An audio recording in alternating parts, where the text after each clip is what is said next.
I'm getting it back.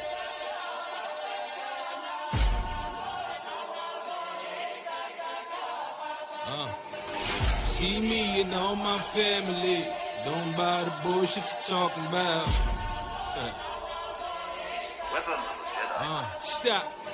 Stop hating on the next man, get up. Most talk tough, but ain't no killers. So my little man ain't no man realer. Cause Papa make sure that he always eat dinner. They shooting for the paper. He don't change for a little bit of change. Wave to them haters. Hi hater, mad they bitches love me like vibrators. Been 6 since push through. Mad chicks hate me. No, mad they chicks hate me like vibrators. Welcome to the 2 a.m. crew. I am one of your esteemed hosts, the always insightful but sometimes entertaining Rick H, ladies and gentlemen. And I'm joined by my co-host, the one and only Jason Enrique. Yes, indeed. The best hair in podcasting. He's wearing a hat today. And the hardest working podcaster in New Jersey. Yes, right. I said it. That's right. Jason represents New Jersey. I represent New York. Correct. We come together Tuesday nights at 9 o'clock where we share our love of sports. We only follow one team. Mm-hmm.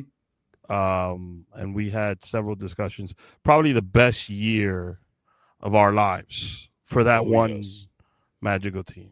We're both Knicks fans. Jason and I were both crying.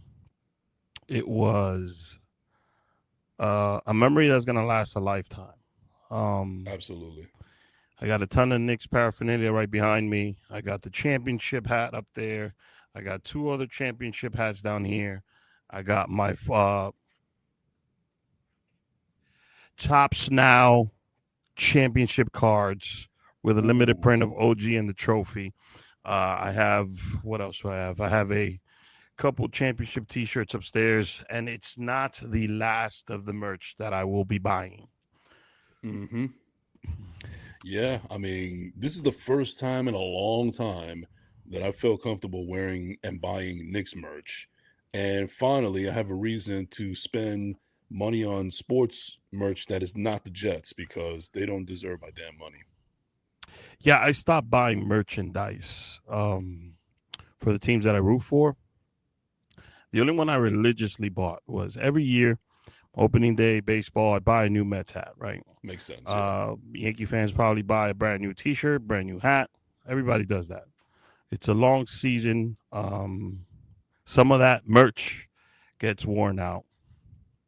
I haven't bought Giant stuff in a really long time. I've received gifts of Giant merch. Is that an Odell Beckham jersey, by the way? This is Odell Beckham. I'm hoping he doesn't get cut, and I'm hoping he takes, although he looks great in the 3, I'm hoping he takes the 13 back. He looks marvelous out there. Well, the reason why I bring up, whether he gets cut or not, which I don't think he's going to, but even if he were to, there's no doubt that he already is in Giants lore for forever. But I think that one-handed catch is going to be etched. Is already etched in history forever. I think that this version of Odell, although the athleticism and the talent is not what it used to be, just the maturity, the way he's handling himself, the emotion that he's giving us, I don't know. I love the way he's going about his business. And I would love to have a guy like that in the locker room. He's chomping at the bits to wear this jersey and play for the Giants one more time. And I think that would be phenomenal. If he doesn't get cut, it'll be a great story for the Giants.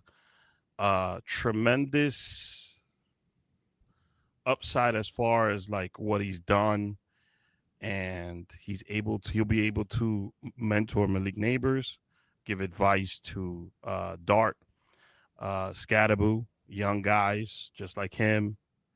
But yeah, this is the, I have a Manning jersey upstairs, but I was gonna get a Saquon jersey, but then he left. Well, we didn't resign him. So Do you there's have a certain Victor Cruz jersey? I don't, but Okay. my cousin does, and it's autographed and it's framed. Okay. There's certain Giants I have an attachment to. Odell instantly Yeah. was like he impressed me. So the reason I brought up the Knicks, the reason I brought up me and Jason's love for them and the emotion that poured out of me and poured out of him is sports. Why do we love it so much? Why do we love these teams, these franchises, these games? Why do we follow? Why are we so passionate about it? Because everybody thought of someone when the clock hit zero and the Knicks won that championship. And we want to know the story behind that. So Yes. today we're going to talk about the emotions of sports and where those grew from, right? I'm going to let Jason go first. What was the sport? What was the team? Well, it's very ironic. Okay, I'm sorry. No. What was the sport? What was the team? And what was the story?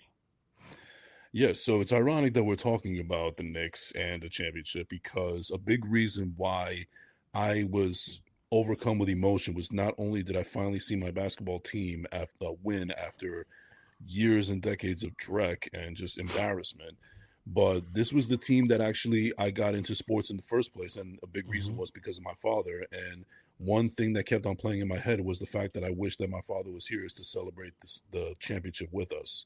And unfortunately, that's not the case. He even helped out. He was, and he helped out. Yes, he did help out. Yes, we told that story before. But yeah, no, it really started off with the Knicks.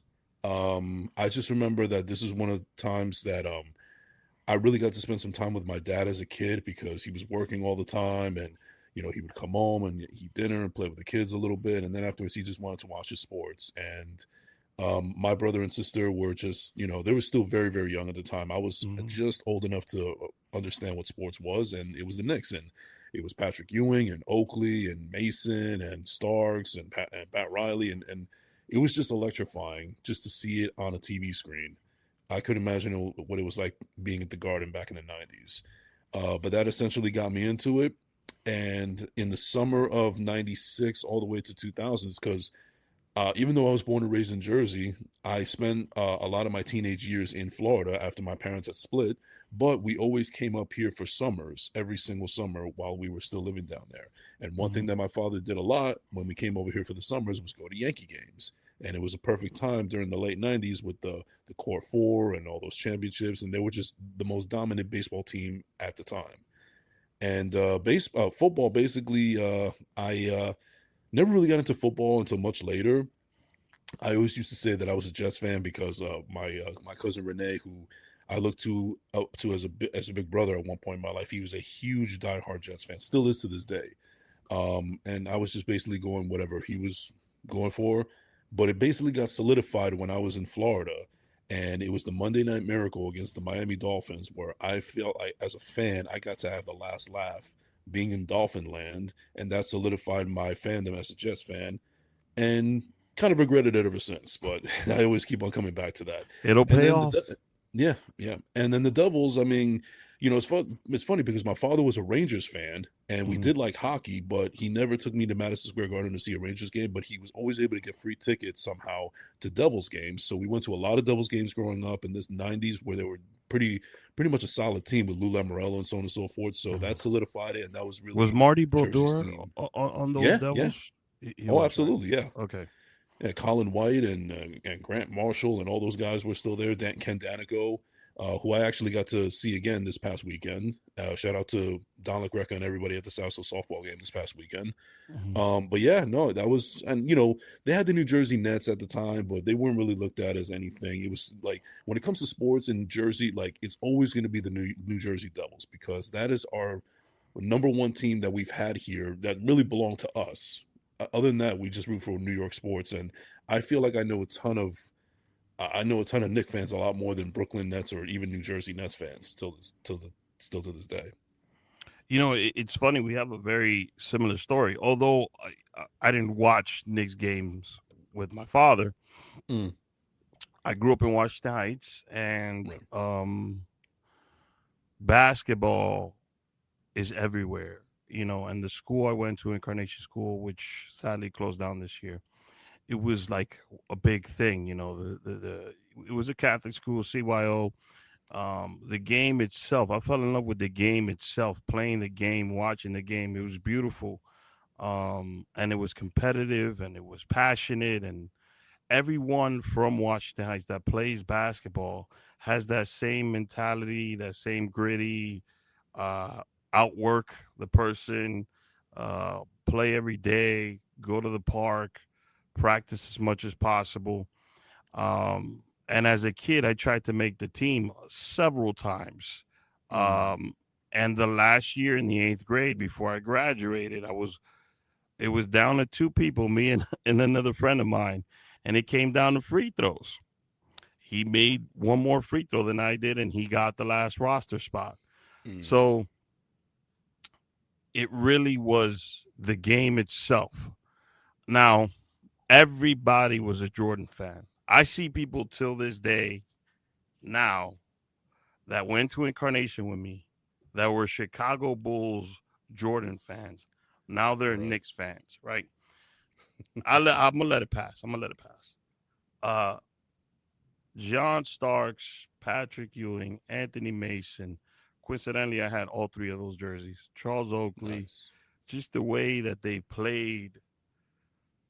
I fell in love with the game, and I started watching the Knicks in '90. I started buying basketball cards. I started playing the sport every day. I played on the block with people older than me. We would make makeshift baskets with milk crates. So I Yeah. developed a real passion for it.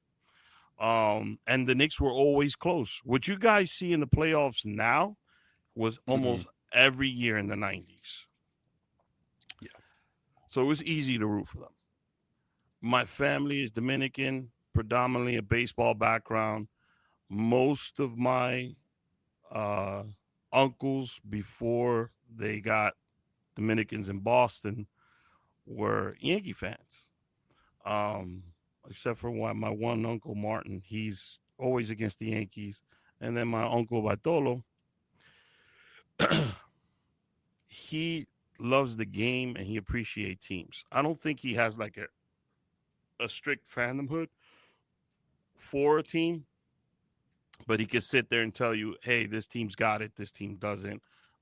It's great to watch the game with him because he could tell you when a guy's on the heater, when a guy is not, what the team is missing, how far they could go. Very knowledgeable.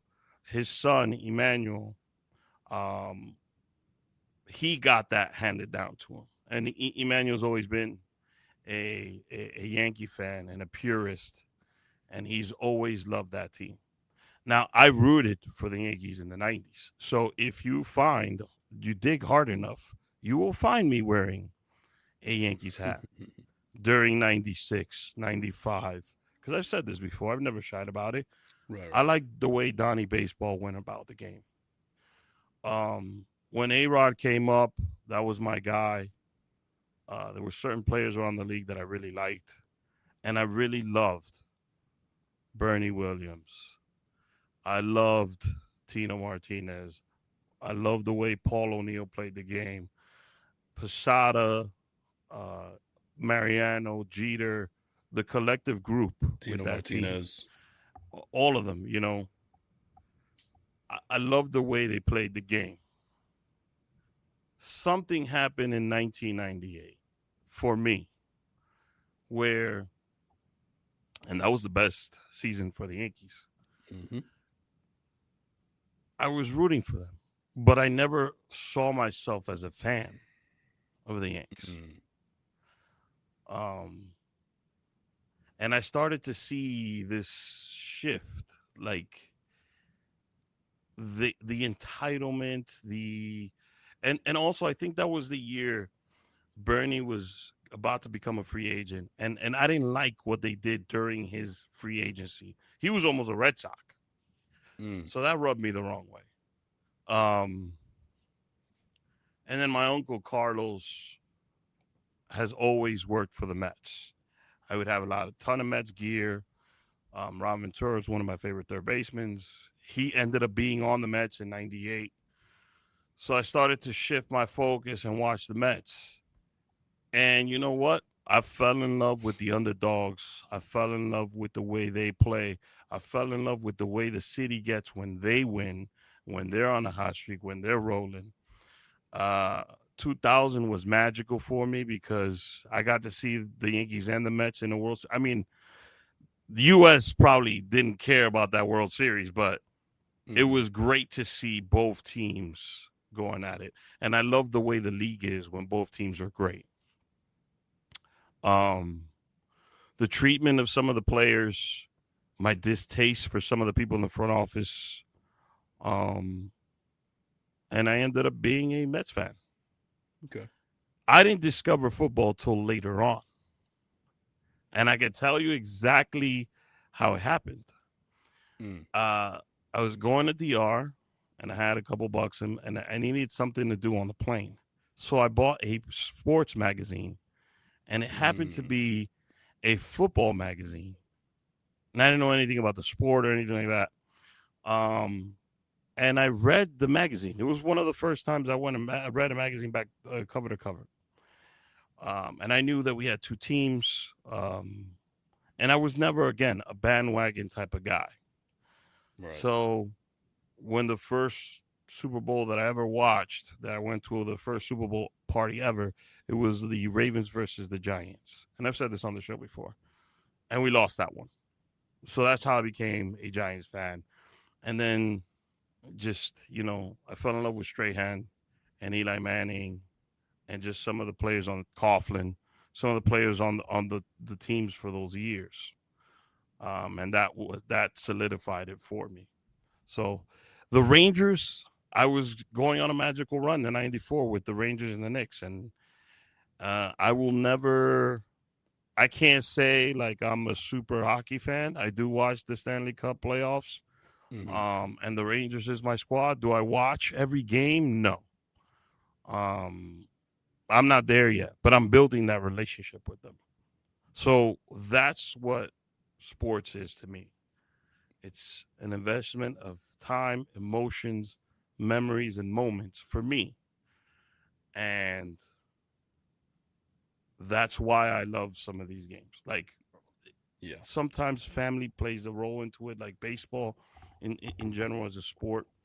That's a love that I got handed from my uncles and my cousins and the culture of my country. But I'm a New Yorker through and through in basketball. The Knicks will always be my first love. So that answers it for me.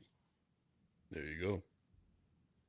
Yeah, and piggyback of what you were just saying right now, like the love of sports and why it still has a huge effect on us to this day, is as Michael K would like to say, sports is the candy store or the toy store. With all the other stuff that we got going on in our lives and our personal lives and just the world around us, this is our escape.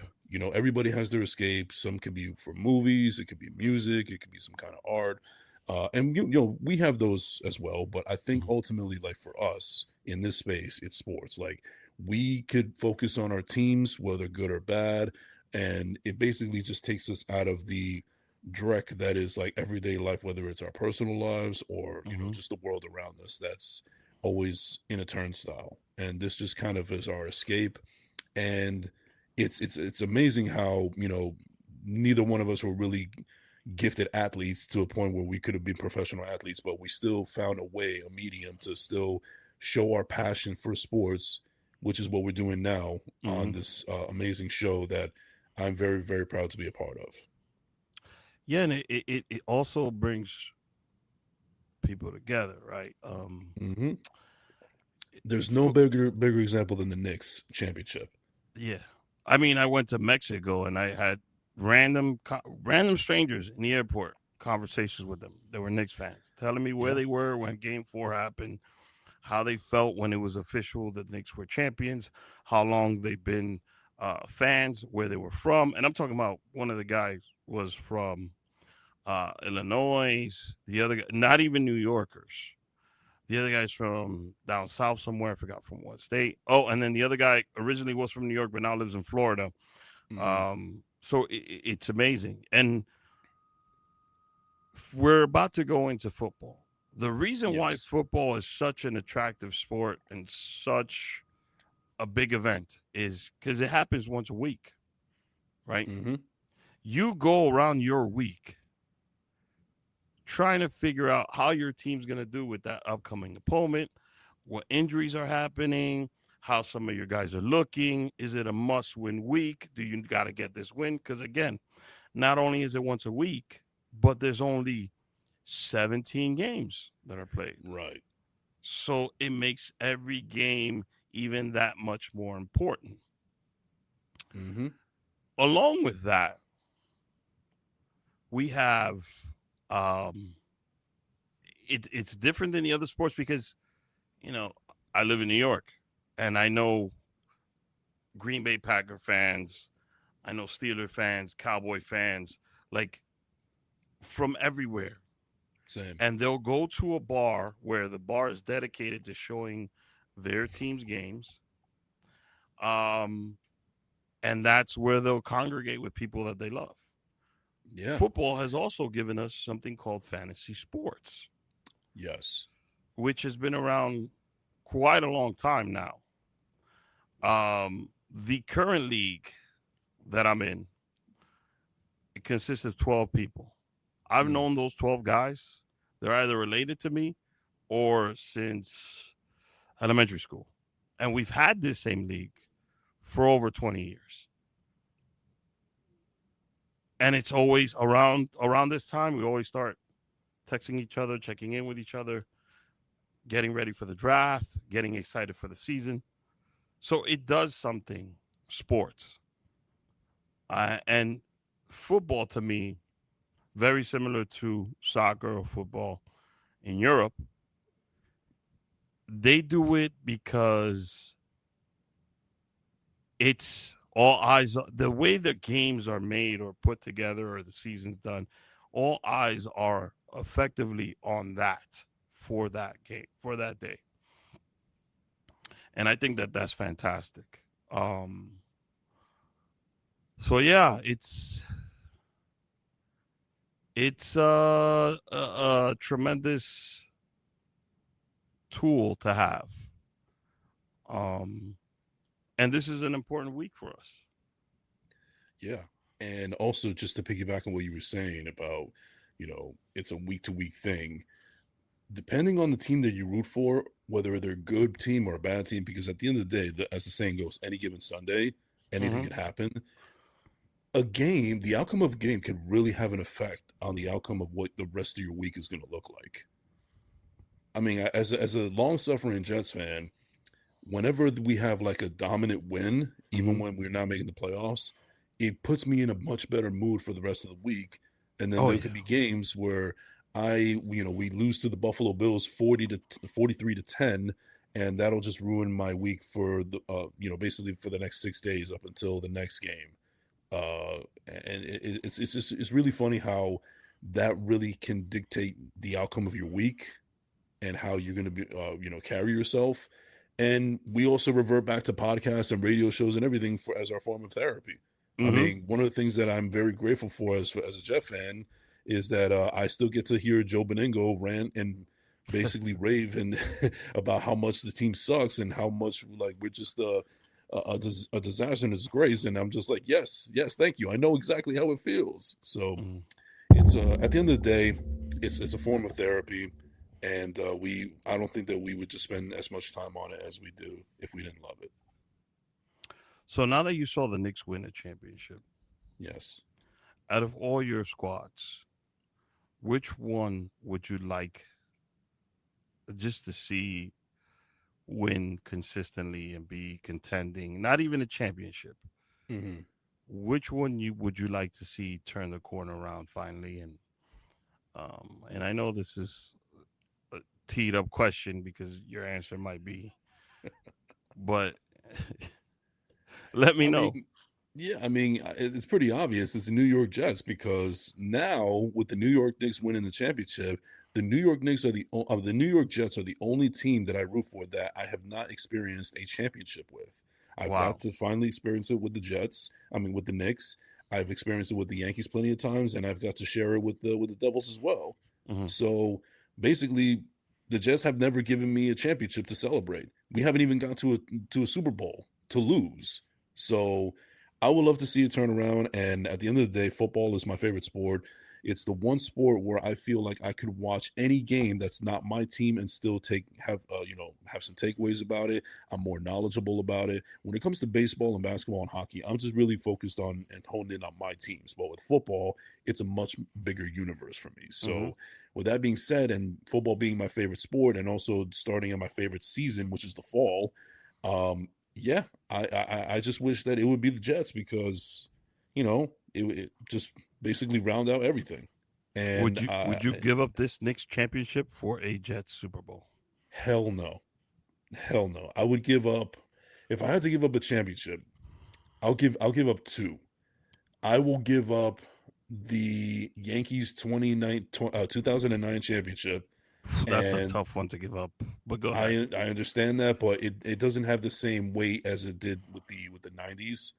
I Uh, think it does. The more and more you guys keep losing, well, you know the what? more You're and right more grateful because you got to be for that well, one. you know what? You're right. You make a good point because without that 2009 championship, you know what we'd be? We would be the Dallas Cowboys of baseball. That's what we would be. Well, they So made the Yankees make the World Series. The Cowboys don't even sniff the Super Bowl. that's So true. That's I true. wouldn't. That's not a fair comparison. But I'm thinking more like Cowboys Yeah. always revert back to the 90s as the glory days because that's all they Mhm. have left to hang on to. Well, So if you don't have this is why I'm saying the more you lost against the Dodgers, you lost against Arizona, and you lost against the Marlins. That yes, is the sole one right there. And it was like, and you look at some of the guys that were on that team mm, that, like, a lot of people wanted to see CC get one. A lot of people wanted to see Alex get one, Matsui yeah, get one. So I don't know, man. That 2000, it holds a lot of weight, especially in the fashion that they yeah, did it. it So, does. It and does. I it's not mean, that it makes you appreciate getting one. but either way, I'm not giving up this Knicks championship because I waited so long for that one to happen, and it's something that Would I'm you going to give it up hold for on two to. Jets Super Bowls? Oof. And one, what if I tell you, to get to one of those, you eliminated the Patriots? See that makes a horse of a different color because I'm now experiencing the first championship of my basketball team ever, and I'm so attached to it now that it's kind of this feels like a Sophie's choice right now. uh, I'll do it like this. I'll do it like this. I will give up the New Jersey Devils 2004 Stanley Cup championship, and I will give up the New York Yankees 1996 championship in order to get at least one Jet Super Another Bowl. one. I mean, if you're gonna throw a Yankee chip away, make it 99. I mean, I mean, I thought about it. I definitely wouldn't give up 2000 because, it shows 2000 that is a good one. yeah, Although it was against the that's Mets. special because that was very 90, New York esque. 96 was very special because of all the things that happened in that World Series to win. Yeah, but you also have a player like John Wetland who's actually not a good human being. So Yeah, but you also have David Cohn coming back from aneurysm to turn the whole thing around. Like, that whole playoff 96 was amazing. 99 is kind of like the throwaway. 98 was a special season. 2000 was special. And 2009 is getting up there because people got to value it. The more you keep getting to the dance and you see the prom queen dancing with someone else, the more you appreciate the night you were crowned prom king. So, yeah, all right. So here's what we'll do. I will give up a championship from the Yankees. Just pick one, and that's the one I'm giving up, along with a 2004 Stanley Cup championship from the Devils to have at least one New York Jets Super Bowl. I would do something similar, but I wouldn't give up So I've never seen the Mets win, right? Okay. I did see the You 94 were 2 Stanley when it Cup. happened. Yeah, it was 2. I did see the 94 Cup. I did see uh, the 2 Super Bowls, and they were both special. Mhm. Um, so I'd probably have to say the 86, even though it sounds. Well, I want to see the Mets win. I would give up something to see the Mets win. And I don't want to see them just win one. I want to see them become like a real competitive team for a long period of time. That's what I want from them. I know that sounds like a real. I would love a championship, but I would love to see my team be competitive for 10 years straight. And out of those 10 years, if we get one, that's a great stretch for me. Yeah.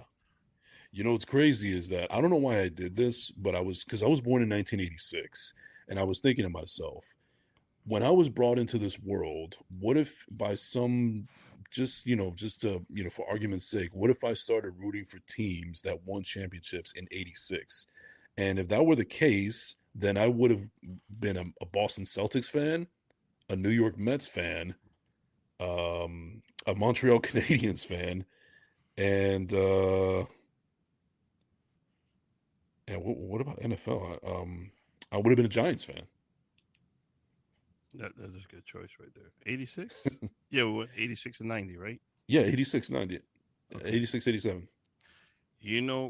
Because you guys beat the Denver Broncos. The good year for New York was the Seoul Jets Super Bowl In 69. which was Because also you the said the Mets Mets World winning Series, the World Series, yeah. and the Knicks won the NBA title In that 1970. year. So Yeah. I would love to be Joe Beningo in his shoes when he was 15 or 16 years old around that stretch. I mean, Joe didn't like. I at least am a Giants fan, right? If you're already a Mets fan, that's pain, suffer, torture, a lot of headaches, a lot of heartbreak during the summer, right?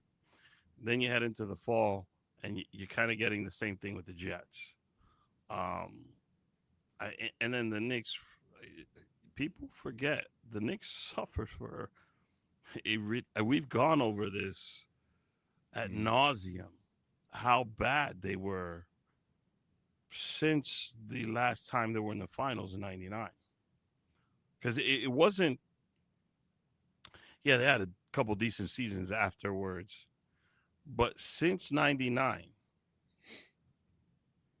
I think there was maybe 1 or 2 seasons where I was like, "Oh my god, let me just not do anything that might jinx my squad." And that was the lone mellow season where they went to the second, I think it was Eastern Conference Final. No, semi-conference finals. The semi-conference finals, yeah. Which I think we had a fair shot that year had it been for the stupidity of a couple people on the squad. Like J.R. Smith? Yeah, and I was that the year Amari punched the. Yes, the fire extinguisher, yeah. Yeah, and then J.R. Smith with the Jason Terry thing. That was that season, right? Yeah. It's a lot of heartbreak to go back on. Yeah. So it is what it is. But this is an important week. It's tradition. I've been to the game twice. It's a preseason game between the Jets and the Giants. Now, is it competitive? Absolutely not. Is it fun to watch? Fun to be in the building? Yes. The only time it was ever competitive was when Rex Ryan was the coach. I mean, I found myself watching some Jets games when Rex was running the show over there. He's just a good coach, good guy to watch, defensive-minded guy, got his team to play up. I remember he came over and was it his first press conference where he was throwing around that play like a Jet thing? So he was trying to establish a certain way. Yeah, I'm not here to kiss Bill Belichick's rings. All that shit. Yeah. I think that's the attitude you need in that building. Yeah, remember the whole Hard Knocks? Let's go eat a goddamn snack. All that. Yeah. His wife's I love your picture little, on his desk and stuff like that. Yeah. By the way, I love the little coconut water and cerveza mix that you got Well, going on yes, right because this is the best thing to drink when you're tired, when you're thirsty, when you're now. this right Electrolytes. here Electrolytes. gets you like, and it's amazing. Like, I was out in the sun swimming in Mexico. I had a couple of these. I kind of felt better and I got refreshed. This and water to me is the best thing. And now that when I drink, I try to have one around so I can stay hydrated because that's the Right. responsible way to drink, well, alcohol and beer. So, Yeah, yeah. No, I yeah, agree. I actually am a big fan of coconut water. Matter of fact, I think that Vita Coco should sponsor the 2 a.m. crew. I would love that. I would love that. And they do have a flavor that I really am crazy about that they sell at 7-Eleven. There's a deal. This is the 16-ounce one. You get two for $7 at 7-Eleven. 7-Eleven, give us a call. They have the extra cocoa one, which is pretty cool. And then they have the one that is mango. I think it's mango and peach. That one's awesome. And I like the pineapple one also as well. So that's just because we're Caribbean guys. I think that's what we're into. So, Maybe. special week Friday, Jets Giants. This is the week where teams cut the roster from 90 to 53. Mm. How do you feel about your New York Jets heading into this week?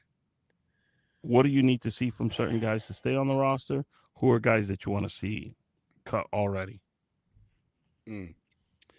Well, I would love to see. The easy answer is Bailey Zappi. He can go because he is just awful. Even as a backup, I mean, he is.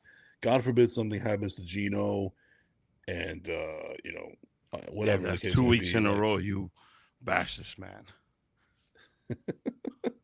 he is not a professional quarterback in the NFL, and he should not be in it. Obviously, I'm a big fan of Garrett Wilson. I hope that things start to turn around because one of the things that I'm worried about with Garrett Wilson is he's going to get like Quinn and Williams and get tired of all the losing, and he's going to want to leave, and then we lose arguably our best offensive weapon on the team. Um, I'm interested to see Gino. Like, I'm not excited, but I'm intrigued because he came off. He was one of the worst quarterbacks, if not the worst quarterback last year statistically. But that's also because he had a shitty offensive line, which was ranked the dead last in all of the league last year. And I think that we have a much better O line. But I also think that there's a maturity issue. I mean, look at the controversy that he had over this past summer with with like the allegations and the arrest and everything. It seems like he still is. Gino is still being How Gino. old is Geno Smith? Gino has got to be like 31 or 32 at this point. Let's look that up. Yeah. Why don't we do this, right? Why don't we pretend like Gino's in the room right now? He's 35 Gino years Smith old. is 35. 35. Yes. Gino's in the room right now. You get a chance. You got 5 minutes with him. Give Gino some advice or something you'd hope you could see from him this season that you feel would kind of like make things click. At 35 years old, Spring, you shouldn't be. Right. Well, I would say, listen, man, with everything that you've gone on in your career, it's been a blessing that you have been able to have some really good success in this league and being taught up and caught by the right coaches such as Pete Carroll. You've had some ups and downs. One of the things that seemed to be a question mark is your maturity, because there's a lot of things that, for all the good that you've done, there's a lot of things that have happened bad in your career, whether it was getting punched and getting your jaw broken, people calling you out as not being a legit quarterback, this, that, and the Ruining third. Eli Manning's streak. Ruining Eli Manning's streak, all that stuff. Now that you're back with the team that decided to jumpstart your career and give you a chance where you could have easily had success in the biggest market in the world, now you're getting a second chance to do it all over again. It's a full circle moment. This is the team that you started with. This is the team that you're potentially going to finish with. And when you were here and when you were not here, it has been a dumpster fire. And we're hoping that you could be the guy that we've been looking for quite some time, that could maybe not get us to the promised land, but at least help us get out of this Start abyss that that we've been in fire. for the long time. You see, I would tell Gino, hey, you and Odell Beckham are in the same spot, my brother. You stole my thunder. Watch him. See how he's handling himself. Yep. That's what we need from you, especially since you're our quarterback. Mm-hmm. You don't make it easy. You were not the one on the boat with Trey Songz. Yeah. You don't make it. I mean, whatever Odell just never did some of the stupid things Gino's done. No. Take the lead from that guy. But they're still not smart. Take the lead from that guy. And the reason why I was disappointed when the Jets traded for him. Because it is not what they needed. If you were going to trade for a veteran quarterback, you should have got someone that was not a big name, not this. When Kirkpatrick came over here, Ryan Fitzpatrick came over here and played for the Jets. It wasn't a sexy move, but he made the Jets watchable. Yeah. I don't think Gino's going to do that. No, and that's one of the things that I'm worried about, because I think it could be a repeat of what it was when he was here, which is he is going to either one or two things are going to happen. Either he's going to complete a pass or the pass is going to go to the opposite team, because he is a gunslinger. He's like somebody actually, I don't think this is completely accurate, but somebody called him basically the Black Brett Favre. He's just a gunslinger. He'll throw it. He'll probably have more interceptions. I mean, but Brett makes some fucking throws, though. That's the problem. I understand that, and Gino does have an arm. It's just that he doesn't have the accuracy or the vision. There you go. Yeah, I mean, he's got a shot with Garrett Wilson. Yeah, matter of fact, I saw a snippet on Twitter this past weekend of Justin Fields playing a preseason game with the Chiefs. My God, that guy does not know how to read a defense. I'm like, how is this guy in the NFL? And good riddance that he's no longer with us. And oh my God! So who's in the quarterback room for the Jets besides Zappy and Geno Smith? We got this is another thing that I'm worried about with this team, and more specifically with fans. And we saw this happen. We've seen this happen plenty of times. I mean, when Zach Wilson was injured, and then Mike White came in and he had that phenomenal game. I'd rather the Jets have Zach Wilson over Geno Smith. Right, but no, I don't know about that. No. I'll tell you right now. I'll take Zach Wilson over Geno Smith any day of the week. Okay. All right. Well, hopefully he gets on your squad, and then you'll come back to me. No. But the reason why I'm saying that is I think what you're going to see, the Geno you're going to see is the Oakland Raiders Geno, the Jets Geno, the Giants Geno. Well, listen, I was not excited when he came to us. This was not somebody that I was like, oh my God, this is exactly what we need. Like I was kind of apoplectic about it. Like I would have matter of fact, as crazy as it sounds, I would have preferred somebody like Malik Willis, somebody that has actually been able to do something in Green Bay and win playoff games and look accurate. And he's not going to get you to the promised land, but he is the perfect stopgap. I think that the Miami Dolphins have played it right, where they got a guy who's going to be the stopgap for their future quarterback, whether it's Arch Manning or whoever is coming out, Dante Moore, whoever's coming out in the next draft. He is the perfect guy to basically be your bridge quarterback. And he's going to win you some games. He's going to have some accuracy. Probably not going to get to the playoffs, probably not going to get to the Super Bowl or anything like that. But I feel comfortable with somebody of his caliber more than I would with somebody like Geno. So I was not excited when Geno came back. Why are we doing this again? Why am I getting back with my ex-wife? Exactly. I would have called Kirk Cousins, Derek Carr, any of these guys. You know who Don LaGreca was hoping that the Jets would get before Geno became assigned to the Jets? He was mentioning Carson Wentz because of the Frank Reich connection. Mm-hmm. Even that, Yeah. I mean, I don't know how, because Wentz has had a lot of concussions, and he's taking a beating. Anybody but Geno Smith. I didn't like what's the quarterback from the Cardinals that they just moved on from Kyler Murray. I didn't Kyler like the Murray, yeah. Kyler Murray rumors neither. I think that don't swing for the ballpark right now. Don't swing for the fences. But this Get is why. get someone But that can establish the run game and make you a couple plays here and there. ironically, that's the position that Aaron Glenn has put him in because this is his second year as the head coach of the New York Jets, and already he's considered in the hot seat because of how bad it looked last year. And if anything, maybe you should have swung for the fences a little bit harder than Geno Smith because this guy at the end of the day is going to decide whether you still have a job. Well, they drafted a QB, didn't they? They drafted someone, the Jets. Cade Klubnik, but yeah. But this is what I was going to. This before, but I kind of got lost in the transit. But this is what I'm worried about.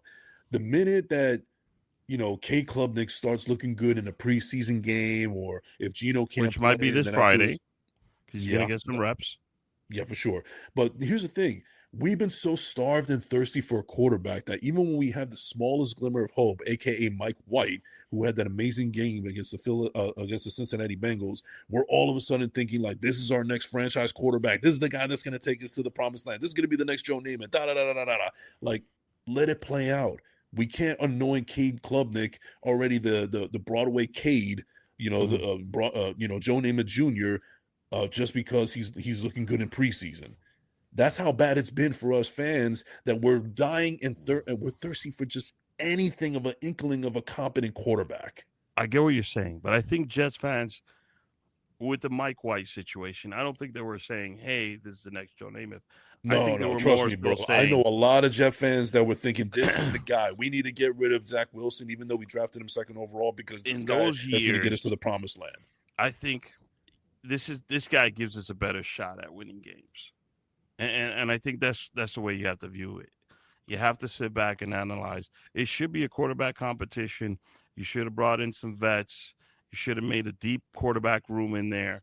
Hell, call up Russell Wilson. The guy you guys need plays for the Giants, which is Jameis Winston.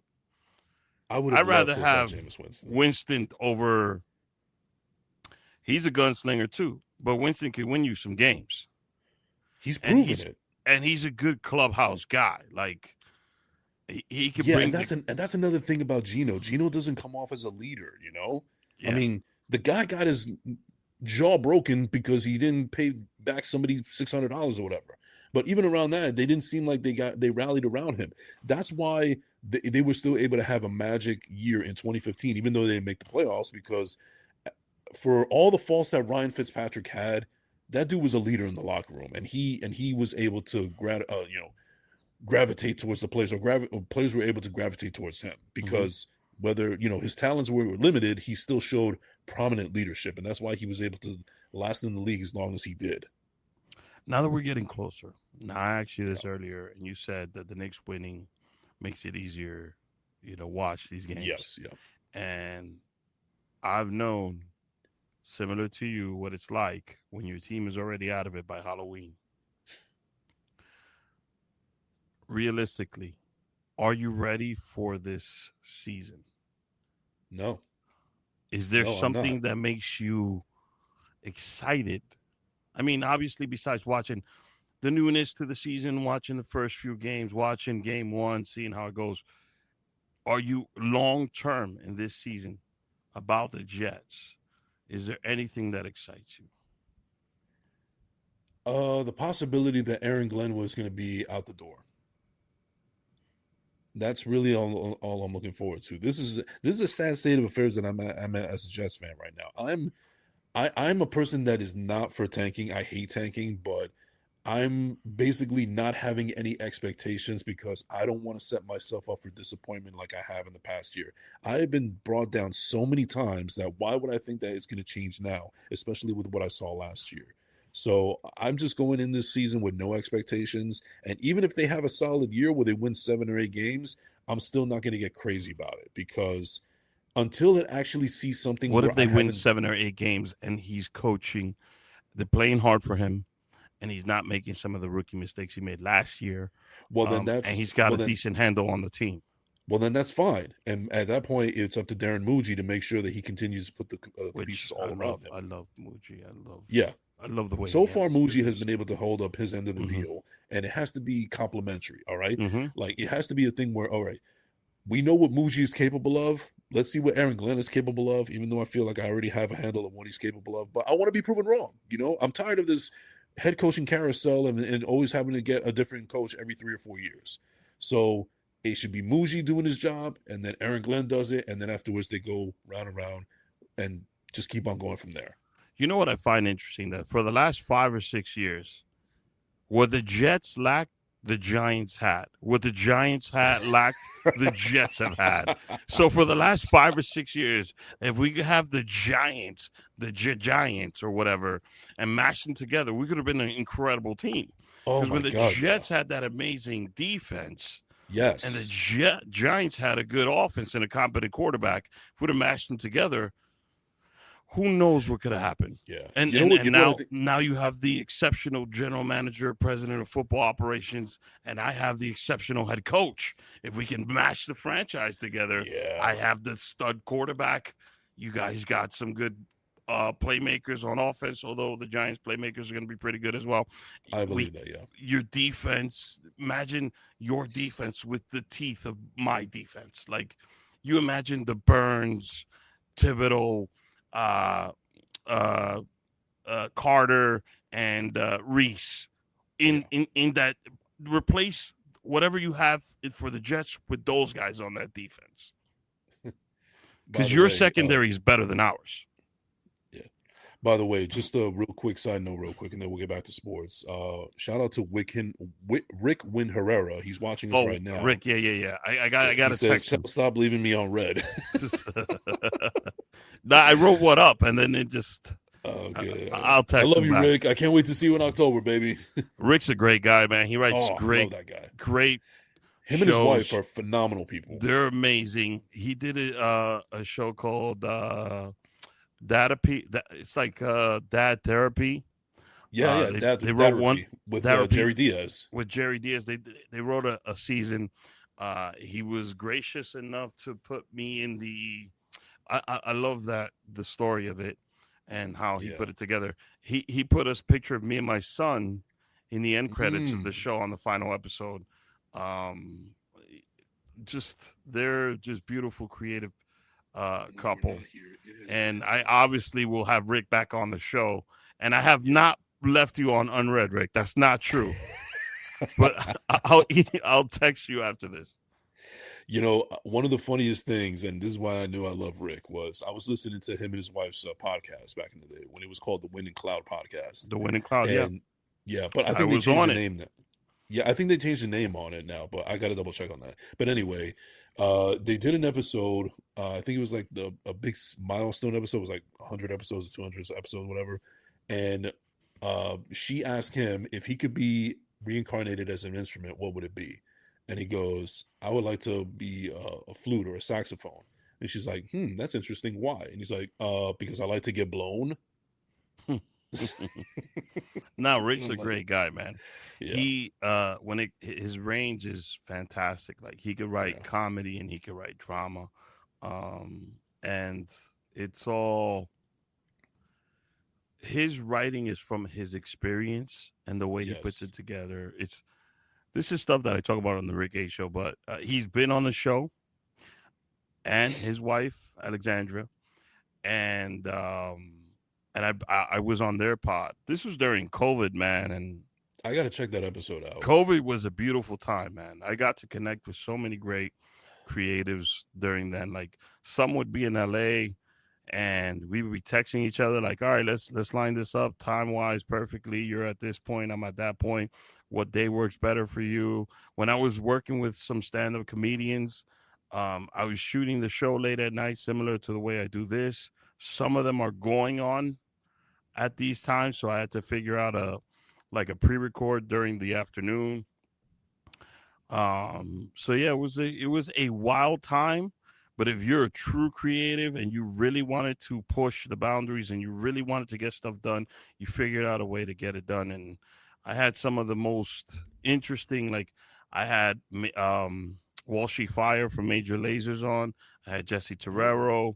I had Ari Rick Spears. and his Ari Spears. I had Giancarlo Canela. Um, who else? I had some of the 90 Day Fiance folks on during that time. Some MMA fighters.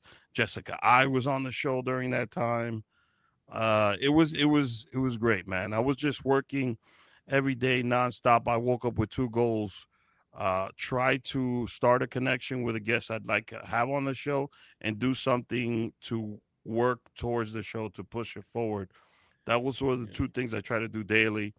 Dude, Obviously, I didn't have kids at the time. My wife was pregnant with our first child. I was working full time and going to school full time. So I was juggling a lot at the time, but I felt like I squeezed every ounce and every minute and I used it the correct right way. Not, now I don't remember what I did yesterday. So dude, I feel so bad for shout you. out to the 2020 seasons. Yeah. I'll feel bad for you, man, because you just list all those amazing accomplishments, and then 6 years later, you're stuck doing a show with me. You got to do better. No, I learned a lot from those. What can I say, man? You're gonna hear a lot of no's, right? When you reach out to people and try to have them on as guests, never get. I think I said this before. Never get offended when they say no. Mm, Take it as maybe no, not now, maybe later. That's how I will always see it. And I continued to build a relationship, not with the end goal of having them on the show, but if I really was a fan or I really had a good connection with this person, I would continue that. I would check in with right. most people. So No, um that's all well and good, but I'm just pointing out the fact that you're stuck doing a show with me. It's yeah, that's you didn't fine, man. exactly set the I world on mean, look at fire. where we are, man. There's I'm being facetious. I'm a lot sorry. of wheels turning right now, like I wish I could say some of the stuff that's going on for us, but I'm Yeah, yeah, excited. I'm excited to finish out this year, for sure, for and sure. next year should be something special. I'm doing um my best Jim Norton impression right now. Is no, my I know, essentially what I'm doing. I get it. um it was a great learning experience and something that I continue to, like I only do work with people now. I only work with people I really, really, I'm a fuck with. I'm gonna say, Yeah, yeah. and That's that, exactly where I'm at right now as well. yeah. Because I'll admit, especially when I first started podcasting, I felt like I was thirsty for a certain amount of certain people that I wanted to Hmm. have on the show for the sake of having them on. Now I'm at a point where I want to work with people that I truly, genuinely enjoy working with, And appreciate, and there's some things that have happened within the last year or so that has made me pivot and have that realization. So yeah, yeah. some of the things have been a blessing in disguise.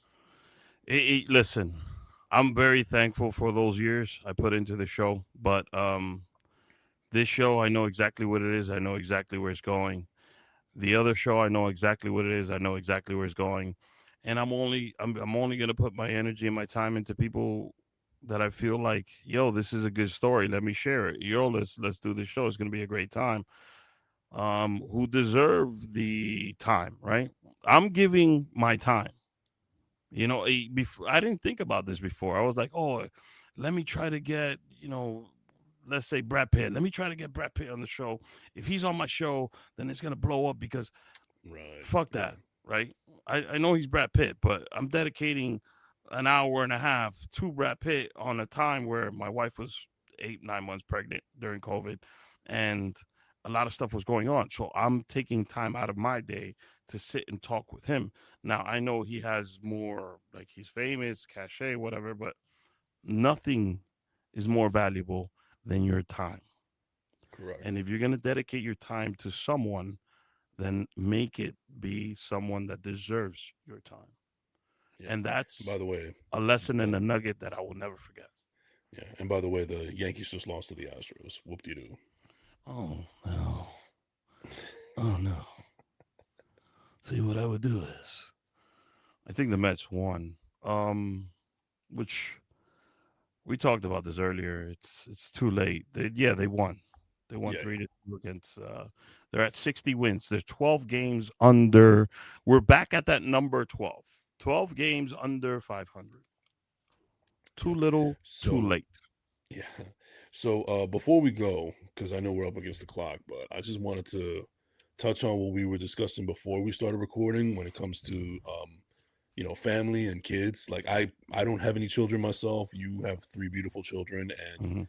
the fandom that we bestow upon them. I'm getting to. So today I took my son. He's in Brazilian jiu-jitsu now. Oh wow, okay. Um, I'm getting to the point where he likes the Knicks because he watched some of it. He kind of likes the Is Mets. Jalen Brunson his favorite player? I mean, it is now. He has a Carl Anthony Towns T-shirt, but I'm getting to the point where whatever my son is into, that's what I'll be a fan of. I'm a fan of Mm, Brazilian Jiu-Jitsu. okay. He's tried soccer, he's done t-ball, he's done swimming, and now he's doing Brazilian Jiu-Jitsu.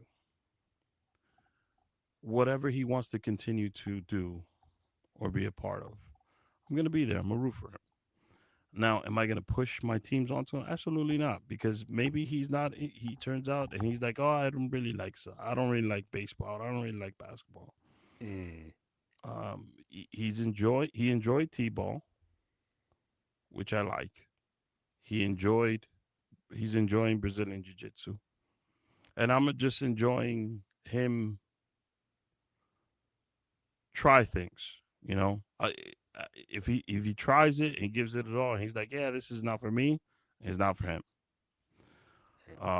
But I'm not letting my son quit. You know, he's done sports where I don't really like it, but he's finished it out. He's finished the program out, and then I'll say, all right, we'll try something else. Am I going to push him on my fandom onto him? No. If something sparks a moment for him, where 10 years later he's like, I'm a Mets fan because when we went to City Field, I met Juan Soto, and I've always liked Juan Soto, but there's a memory there for me that ties family, sports, and you. So that's why I became a Met fan. I'd accept it. Same way if, because we do have people that work at Yankee Stadium that's related to us. If I ever took him to Yankee Stadium game and he becomes a Yankee fan, I'm not going to hold that against my son. right. I would love it if he cheers for the same teams I Yeah. do. It would hurt if he became a Braves or Phillies fan or a Cowboys fan Cowboys. Yeah. or a Eagles fan Mm, or a Celtics fan or mm. Heat fan, but I don't think he would because I will definitely be trashing those teams so he doesn't cheer for them. When we had Erica on the show, was shout out to Erica, by the way. Was it really egregious what I said? About what? Like, if I had a son that came out as gay, and I'd be cool with it as long as he wasn't a Patriots fan. No, I think that's a perfect statement. Okay, good. I think that I don't care. Yeah, I mean, listen, I don't care about my potential child's sexual orientation as long as he's not rooting for teams that I despise. I just said it right now. Like I would Yeah, no, literally I'm agreeing with you. discuss how I would if my son's a Yankee fan. Cool, that's the team he chose. A Braves or a Phillies fan or a Mm. Dodgers. Now we having a conversation. My Sit down. my beautiful nephew Parker, who's 8 months now, he's about to be 9 months soon. They're already showering him with. They already sent me pictures of him, and he's already wearing a U onesie and a dolphin T-shirt, and I'm like, you're Wow, ruining the poor kid. wow, Dolphins. Good luck with that one. And Wow, they live in North Carolina. Go figure. wow. Yeah. I mean, it's a better alternative than the Panthers. I don't know. Panthers. What else? I mean, Hurricane are pretty good. At least the Panthers made it to the Super Bowl in more recent than the Dolphins have. Hey, the Dolphins got Dan Marino. Florida to me is a weird state, man. They're a college football state. They're not really any major sport. You know, I know the Tampa Bay Bucks have won a couple Super Bowls. You know, and you know Miami got that. Miami only has one, right? They have the perfect season. I think they have two, but one of them, the last one that they won, was the perfect season. I gotta look this up. But the last time I'm very interested. I never know this. I could care less about the Dolphins. But I know for a fact that the last time that they went to the Super Bowl was with Dan Marino. So the Dolphins have Miami Dolphins. Yeah. They only have two? They only no, they only have two, 1972 and 1973. So they had back-to-back, but 1973 was the perfect season. And 70 No, they went in 84. The last time that they went to the Marino. Super Bowl, was 84 with Marino. That was the last time they went to the Super Bowl. I wasn't even born yet. One more than I was born in 84 exactly. One more than the Jets. That's crazy. Yeah. That's crazy. Do the Bills have any Super Bowl wins? No, they don't have any Super Bowls at all. So as far as the AFC East is concerned, the Patriots obviously have the most with 6, and then you have the Dolphins have 2, the Jets have 1, and the Bills have none. But what's crazy is that the Bills have been to 4 straight Super Bowls and lost every single one. I know. I hit that one. I know. Wow. Well, are you ready for some football, ladies and gentlemen? And it makes me feel, you know, like I've been mad these last 6, 7, 8 seasons because my team hasn't made the. I'm sorry, Jason. Sorry. You know, I find it ironic. I find it ironic how when we fired Adam Gase and we were looking for a new head coach, the guy that I desperately wanted, was Brian Daboll, but we ended up getting Robert Saleh. And Brian Daboll spent one more year in Buffalo before he went to the Giants, and now ironically they're both working together in Tennessee. Mm-hmm. It's like I said earlier, we would have mashed the teams up for those couple of years. We probably would have been good. Do you expect Tennessee to make any kind of noise this year? No. Yeah. You don't believe in Cam Ward? No. Who did I say last week? I said a team. That's going to be better than people think. Than what people think. You said the Raiders because of Fernando Mendoza. And you know what? Here's another team. And this is not crazy, but Chicago Bears. Oh, yeah. They had a great season last year. I think they're heading in the right direction. I think Caleb Williams is becoming better. I think they got the right coach. It was a good learning year, which is fans got to understand. You got to give your head coach, when the organization turns over, you got to give them a little time. That's why I was saying be a little patient with the Jets, but the Jets don't even have a quarterback. So I get it if they want to fire their head coach right away. Yeah, but expect the Bears to be better than they were last year. I agree. Even though DJ Moore went to Buffalo, expect them to be better. Believe it or not, the Bears were my dark horse team last year. And they were for me too, yeah. I think I was proven right. And they're going to be a whole lot better this year. And Detroit's going to take a step back this year. Yeah, I'm actually starting to get a little worried about Dan Campbell because how long can he keep it up in Detroit? They're going to play hard for him, but they're going to take a step back. Right. In Detroit. Mm-hmm. So... And also, what do you think about this whole Cleveland Browns fiasco with Deshaun Watson? I don't want to say anything because I already have they knew they were going to draft Shador. They made him wait. Right? Obviously, you're a better team with Shador. Even Myles Garrett loved Shador Sanders. Myles Garrett's not even there anymore. And he's not on the squad.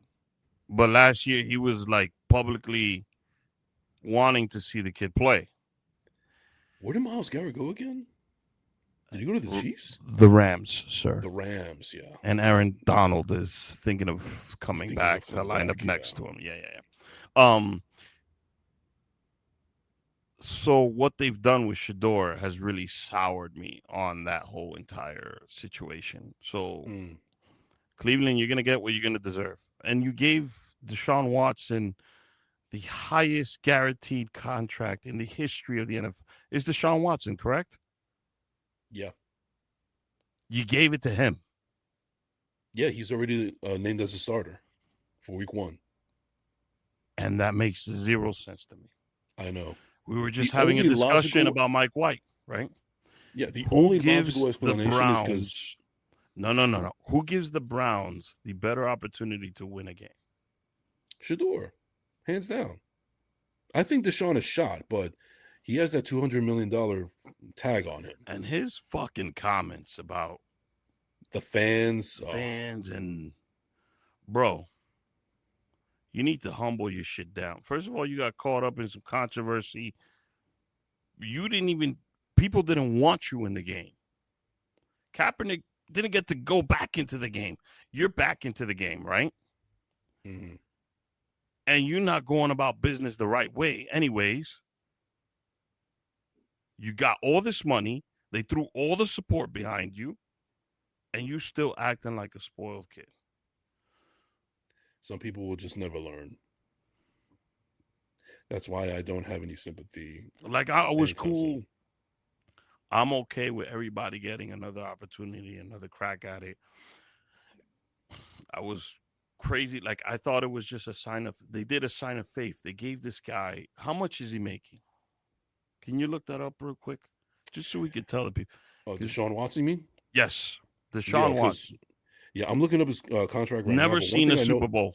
Yeah, but one thing I know for sure is that if they have him on the roster next year in March of 2027, he's going to get $200 million. Deshaun Watson's hold on.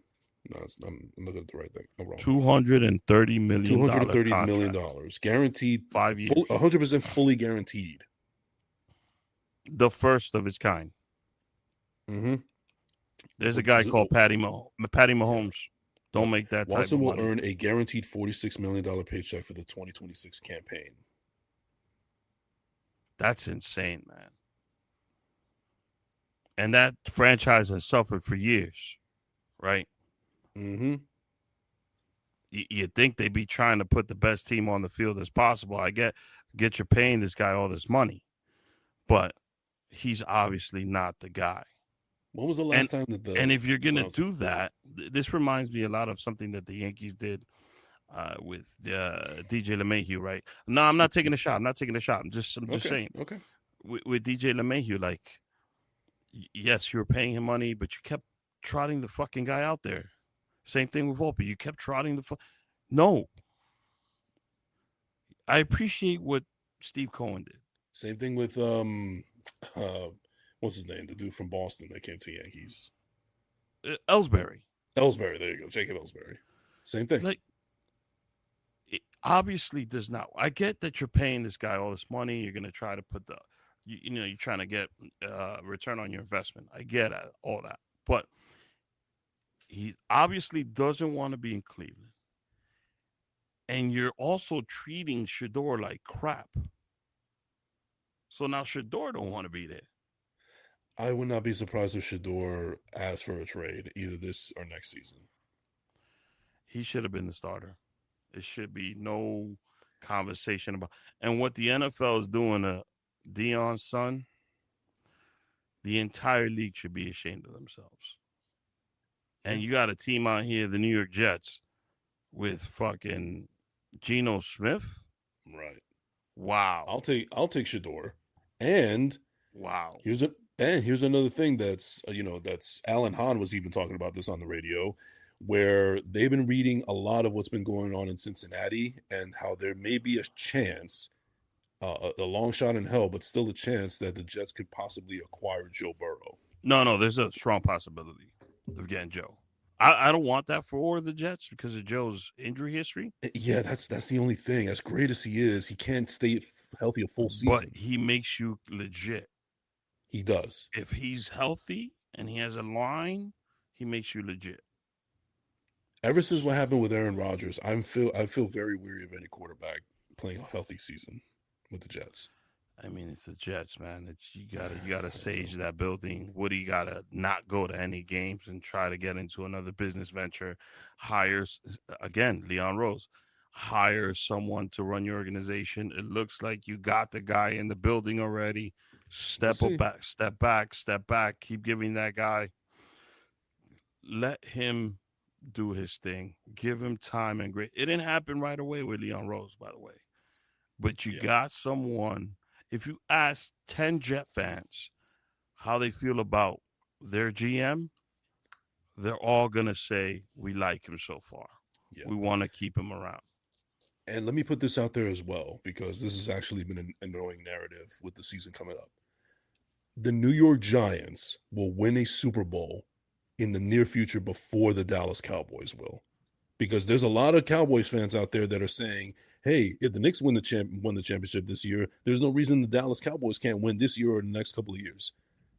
The New York Giants will win a Super Bowl before the Dallas Cowboys will. Mark my words. I don't know. I mean, our guys are young and mature. They've made a lot of mistakes already. I'm excited about the defense. I really want to see Abdul Carter. The Cowboys this year. still have Jerry Jones, who I don't believe in. And Reese. I want to see what that looks like. Reese, Brian Burns. I'm not saying it's happening this year. I'm saying that I don't know, man. Dart looks good, but I need that consistently. I need him to avoid injury. I need Scatterboo to be smarter. And I need Malik to be. Malik's gonna need Odell Beckham because Malik Neighbors is a little immature. All the talent in the world, but he needs someone around. So, and how, if I'm the Giants organization, I would make Tom Coughlin special advisor, and I'd have him around every once in a while, or Eli Manning, one of those guys. Keep the pedigree, the championship pedigree around. Same thing that always once a Nick, always a Nick. That was a good thing to keep some past players around that the current players could like pull to the side, or those past players could go to a current player and say, "Hey, that's not how we do things around here." Jets had that, but he's no longer with us, unfortunately. Nick Mangold. Oh my God. Yeah. There's some guys in Jets lore, right? That although Willie played another play, Willie Colon I liked a lot. I liked the Brickenshaw Ferguson a lot. I loved Nick Mangold. There's a bunch of guys that played in those lines for the Jets that I thought were great leaders. Curtis Martin, obviously, another guy. But, it is what it is. Yeah. So, thank you for joining us tonight. Catch us again next Tuesday. Same time, same channel. If you want to see us live, September 13th, we will be live from Triant Public House in Inwood, up there in Washington Heights. Inwood, Washington Heights. That's like if you're from that area, people, oh, this is Washington. No, this is Inwood. It's a great spot for sports. We'll be doing a live podcast September 13th at 7:00. Get there beforehand.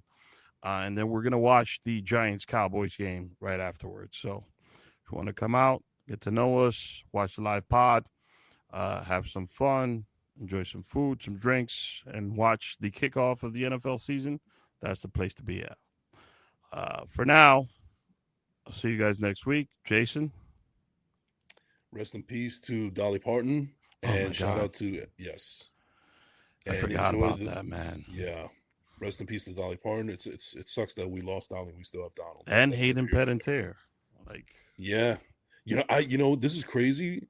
I watching didn't know, Heroes all over again. I didn't realize that was the same girl from Remember the Titans when she was a little girl. Yep. That's crazy. And I just watched that movie not too long ago this month, this past couple months. To all you, enjoy the show. Have a great night. We'll see you guys next Tuesday. Yes, indeed. I'm getting it back.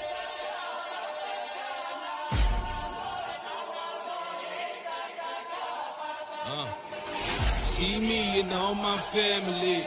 Don't buy the bullshit you're talking about.